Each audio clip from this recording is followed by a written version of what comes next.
Hi guys, I'm excited to take you into my favorite thrift store today to see if we can find some awesome treasures to flip for a profit. And make sure you stay tuned through the video because I'll be giving you comps during a voiceover most likely. And I usually do a short haul at the end so that you know exactly what I bought and exactly what it's worth. So here we are. My cart was not too wonky. And I kind of got caught up in the little baggies on this particular night. You know, I'm doing the voiceover later because their music is always so loud.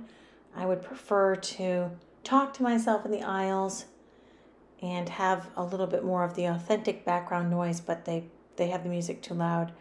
So I initially did take some things, some figurines that I thought were going to be worthwhile. And then these coasters that I thought might be sterling rimmed. They were not sterling rimmed, so you won't see them in the haul. And you'll have to stay tuned to see what was in that bag of figurines or whether I passed it up because it wasn't anything that good. So I did get a little bogged down, and then I realized that the best things were at the beginning and went back to my usual pattern. It kind of reminds me of when I used to play Ms. Pac-Man. Way back when, and you had like a pattern to the way that you moved Ms. Pac-Man to get the energy pills or whatever they called them, dots, and the ghosts. I kind of have a pattern in this particular store, and I diverged from it. We'll have to see if it pays off or not. So yeah, I did spend a little more time than usual over here.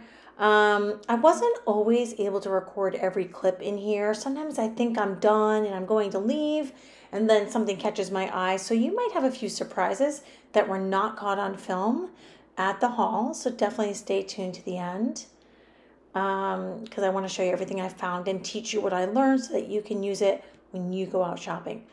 Not only is this, vicarious shopping through someone else, but hopefully it's a learning experience for you guys so you can learn something and pay yourself even more for your time than you usually do. So here I am entering into my usual pattern. It's been a little bare at the store. I came a few weeks ago and recorded, and it was so bare that I decided I wasn't doing that video. You know how I love a creepy face. A lot of people don't like them. I like them a lot. They make me feel some kind of way, and I enjoy that. Not enough to buy it and take it home, but enough to give it a moment. Speaking of moments, so they didn't even really have that many dolls. It's interesting how they have all these dolls displayed. I think it's Lavender Clothesline who says they always look like they're about to jump off the shelves. I feel like they usually do that, and this time they were all like laying down in a strange way. Maybe it was feng shui. I don't know. This little figurine looked a little bit like Yadro, but she wasn't quite good enough, but I did like her. I can't say I do great. Do you guys recognize that sticker? I wasn't feeling it enough to peel it. Leave me a comment if you know that sticker. It looked like it started with an M. If you know that name, I don't know what it was. So I'm checking out the figurines. I kind of am drawn to these kitschy banks. But she had several imperfections, and I was not in the mood for that. I wasn't in the mood for, especially for $4.50. I feel like the most recent bank I had like that maybe sold for $15 or $20. And so yeah, and look at this hedgehog. I don't know why he only had one hole in the top. Maybe you guys can tell me in the comments. Not a big money maker in my mind. So we've gone around the corner here. And I used to really like this section. It had like figurines and like ashtrays, but it's been a little bare. This, I guess this is sort of reticulated, like open work ceramic. I did really like this dish. I put it in my car and carried it around. I took it for a ride, probably for a full 30 minutes. And I put it back because I talked to myself and said, do these sell well for you? And no, they don't.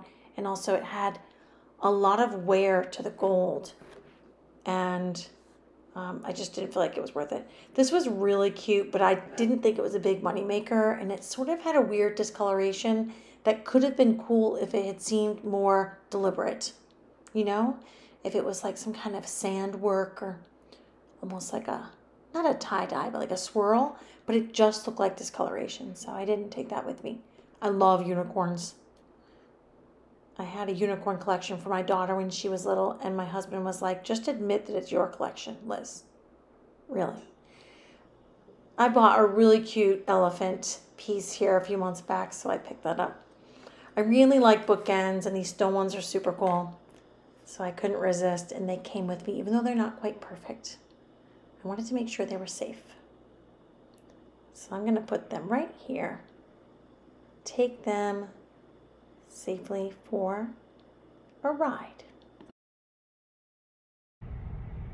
Hey, I just wanted to pop in real quick and remind you guys that if you're enjoying what you're seeing, please do click that thumbs up or like button, and please do consider subscribing to the channel. It helps the channel grow and also lets me know what kind of content you are enjoying so I can make more of it. So please do that real quick for me. Let's go back to shopping. So I usually love the vase and planter section at this store. But the last few times it looks like they've cleaned out, but really haven't restocked fully. I did think those little Nemo vases were cute. Maybe they were for a party. It looked like someone who ran a party company, like a catering company, maybe donated a bunch of stuff. There were other things in other aisles. This was so beautiful and so broken. I wanted to take it with me in spite of its flaws. I put it up high because it was really lovely. I don't even usually go for stuff like that, but something about it. This came for a ride with me too. I think this was McCoy, based on Google Lens. I don't see that crack right there on the handle, and I'm not even sure. I think that was not a chip because I checked it pretty carefully. It had some very visible crazing, which we know is from manufacturer and just shows up more with age. But I ended up putting it back because I think that the handle was cracked. So I included this clip because sometimes you'll see these cardboard tubes and they'll have collectible artwork or posters. I didn't think this one was very valuable. Disturbia, I think, was the poster.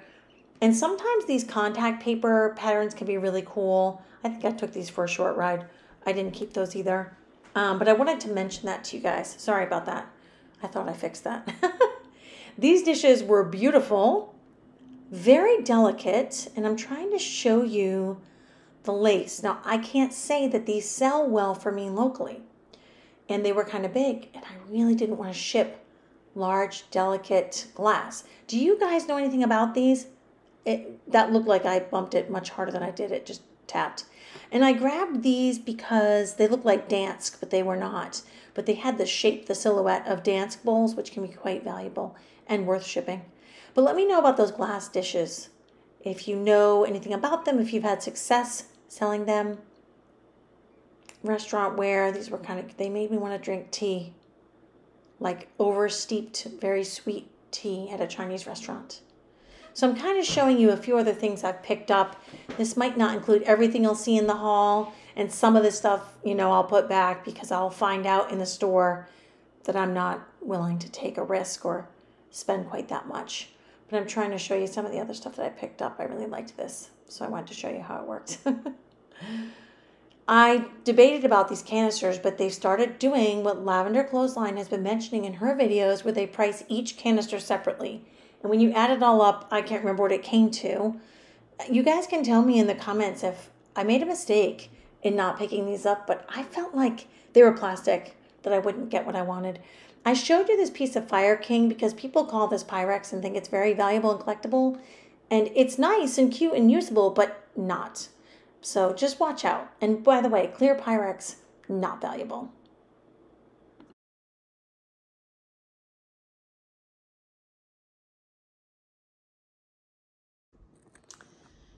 Okay guys, I'm going to dive into this haul quickly and try to keep it brief but informative.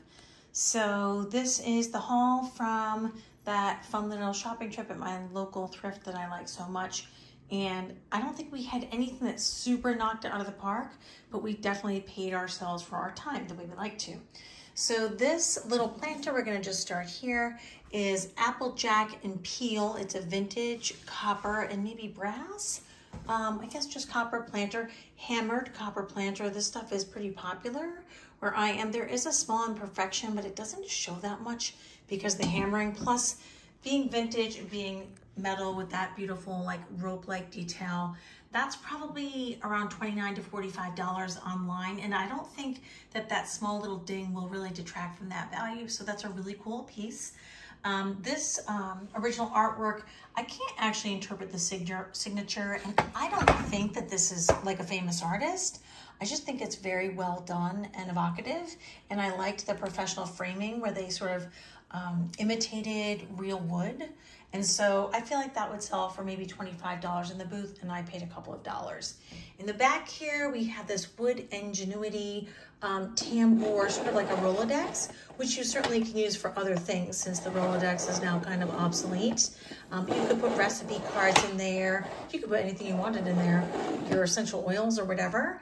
I paid $3 for that, and that's about $45 online. I actually forgot to look up these little bookends, I just realized.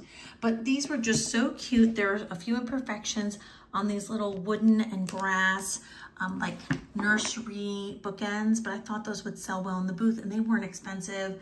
So regardless of any small imperfections, I think I can probably get 18 to 20 something for those. These onyx or maybe alabaster, I'm not 100% sure what they're made out of. These sort of Aztec looking bookends, I looked those up, and they have kind of a wide range of values, but probably around 50 to 65 or something like that. Not perfect, but it doesn't really, I don't think it matters that much with something that's supposed to look like an ancient artifact, you know? This little bud vase feels like stone, but I think it actually is clay. It says it's stoneware, but it really does feel like carved stone. This is made from clay in England, Purbeck Pottery. It's a small little piece, but it's about $20 online. I don't think that this luminary vase is vintage, but it sure looks mid-century, and I think I found one that someone thought was mid-century. But it's a company in La Dolce Vita that sells stuff now. If you bought it new right now, I think it was $38, but the one that was very similar and claimed to be mid-century online was $78. So that's a nice little flip there. This is a Mikasa platter. I actually kind of bought this for me. I have several platters by Mikasa. They're a really nice size. They have a little bit of a lip so juices don't spill. And look at that design. That's called Indian Feast, that pattern. And if I were going to buy that one online, it would be somewhere between $25 and $68. And I think I paid $3 or $4. Not a lot of Victoria's Secret stuff has done well for me, and this isn't old enough for me to sell online, so I'll sell it locally or in my booth. But I did happen to look this up in the store, and this is about a $20 tank, and I think I paid $3 for it.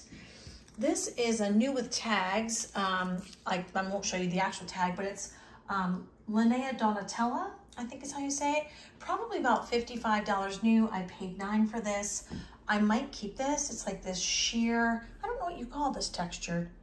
Not poplin. Maybe you guys can leave me a comment. Someone's gonna know. Lavender clothesline, you're my only hope. What is this called? Anyway, it's like a little kimono type robe, but I think you could wear it during the day. And that retails online, like I said, for I think $54.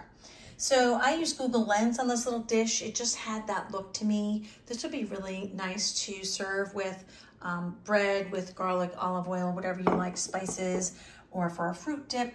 And I looked this up to find out more about it. It's Monroe Salt Works, and they called it a dessert plate or a dipping dish.